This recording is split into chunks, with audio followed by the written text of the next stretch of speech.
না সাজা দিলে ফায়দা হবে।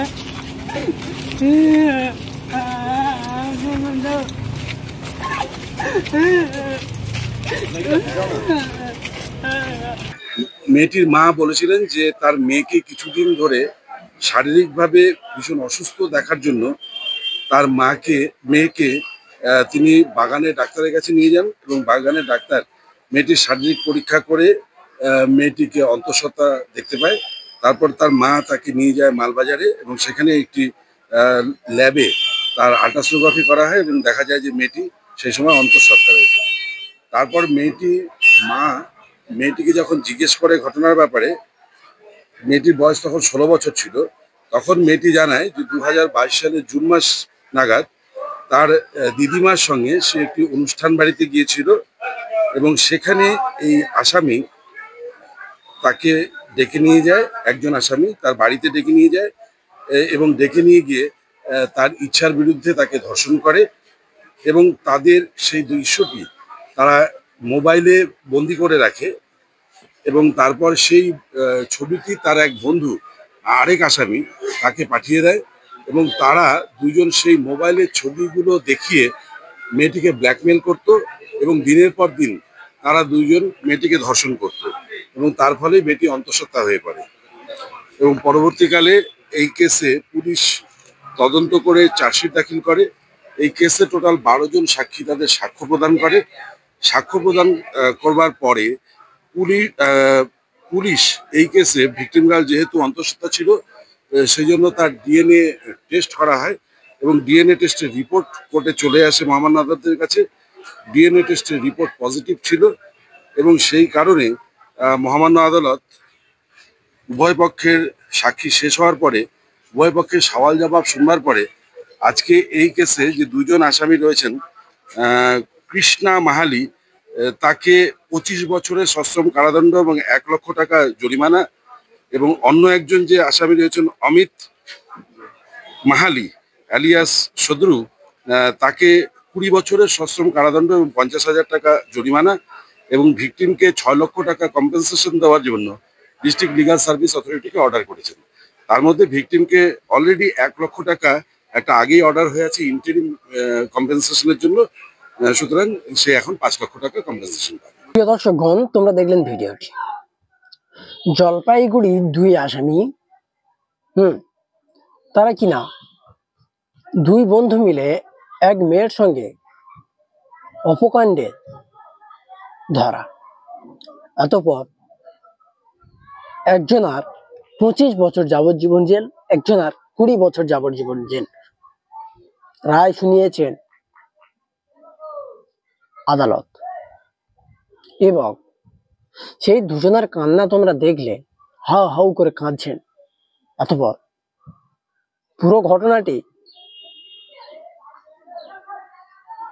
দুই বন্ধু এক চা বাগানে কাজ করতেন এবং সেখানকার এক মেয়ের সঙ্গে তাদের সম্পর্ক হয়ে যায় এবং সেই মেয়ের সঙ্গে শারীরিক চাহিদা মেটাতে এবং শারীরিক চাহিদা এক বন্ধু লিপ্ত হয়ে পড়ে, আর এক বন্ধু সেই ভিডিও রেকর্ড করে নেয় এবং সেই ভিডিও রেকর্ড করে নেওয়ার পরে দুই বন্ধু মিলে প্রায় সময় এই কর্মকাণ্ড করে করে আসতো ভয় দেখিয়ে এবং তাদের সেই মহিলাকে ভয় দেখাতেন। আর যখন মেয়েটা না করতেন তখন দুই বন্ধু ভয় দেখাতেন যে আমরা এই ভিডিও ভাইরাল করে দেবো, আমরা সোশ্যাল মিডিয়ায় ছেড়ে দেবো, এরকম বিভিন্ন ধরনের ভয় দেখিয়ে গত 2022 থেকে এই কর্ম করে করে আসছেন।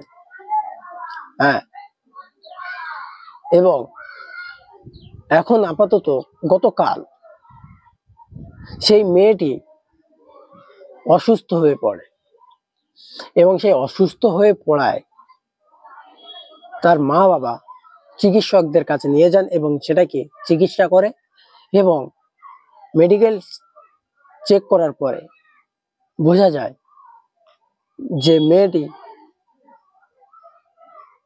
পেটে বাচ্চা এবং গর্ভবতী।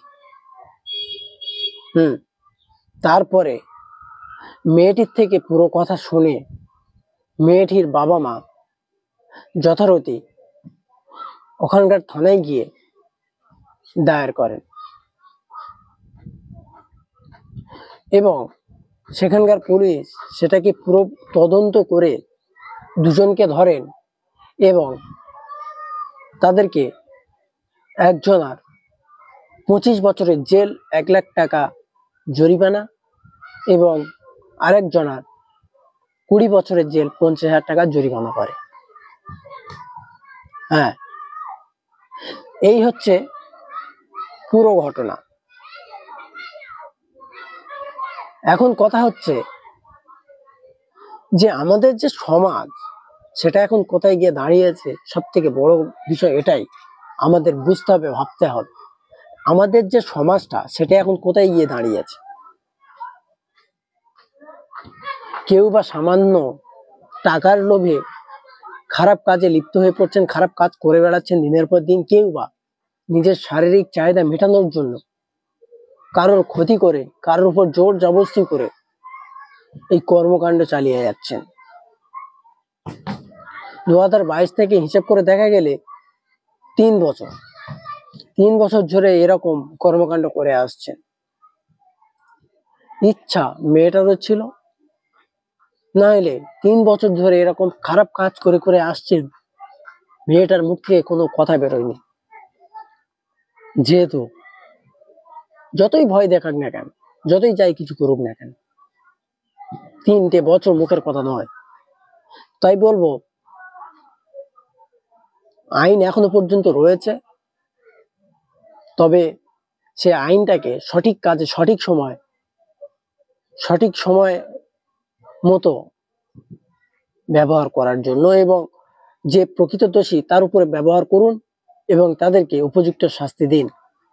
যেমন এই 2 বন্ধুকে এই অপরাধের জন্য যে সাজা এবং যে ব্যবস্থাটা নেওয়া হয়েছে, এটি একেবারে খারাপ নয়, একেবারেই উচিত শিক্ষা। তো আমি এতটুকু বলবো, মানুষ জীবনে চলতে গেলে ভুল হয়, তবে সে ভুলটা 1 থেকে 2 বার ঠিক আছে। যখন অতিরিক্ত হয়ে যায়, তাই সেই মেয়েটাকে ভয় দেখিয়ে 3 বছর তার সঙ্গে খারাপ কাজ করে আজকের তার যে অবস্থা, কে বিয়ে করবে তাকে? এই নিয়ে চাঞ্চল্য ছড়িয়ে পড়েছেন সেখানে। এতটুকু বলবো, আইন এদের জন্য ঠিক ব্যবস্থা নিয়েছে, ঠিক কাজ করেছে, তারা তাদের রাস্তায় ঠিক গিয়েছে। উপযুক্ত শাস্তি হওয়া উচিত। আইন যেটাই ব্যবস্থা নিয়েছে তার উপরে কথা বলার নয়। এতটুকু বলবো, দেখা হচ্ছে পরের ভিডিওতে।